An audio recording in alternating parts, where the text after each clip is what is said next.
మళ్ళీ బలిపోయినట్టుందే. ఈడొకడు మరి చెట్టును పట్టుకున్న గొడ్ల గుబలాగా గేట్ను పట్టుకుని నిలబడుతున్నాడు. అరే ఈ పాట ఏదో నా గురించి రాసినట్టుందేటి. ఏటయ్యా మళ్ళీ బదిలిందా బలుబు? ఈడు ఇప్పుడు వచ్చేదేటి? పద్దాటింది ఇంకా నిద్రపోలేదండి. అదే అదే లేదు నిద్ర పట్టక. నేను అడిగింది అదే కదా.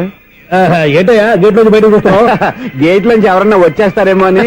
అలాగా సర్లే, అలా వెళ్ళి సరదాగా క్యారం బోర్డు ఆడుకున్నారా? ఇప్పుడా ఈ చీకట్లో సిమ్రాన్ వచ్చి పిలిచినా రానండి. థ్యాంక్స్. నేను పిలవగానే పని కూడా మానేసి వస్తానన్నావు. నేను ఎప్పుడన్నాను? నీ వినయం నాకు నచ్చింది.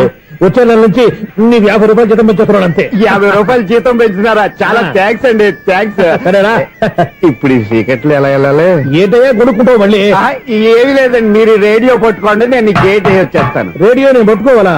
మరి అడుస్తున్న వరకు నేను ఇక్కడ ఉంటే చీకట్లో మీకు కనిపించలేదంటే. కనిపించట్లేదన్నారా? వినిపించట్లేదన్నారా? ఇది గేటేనా?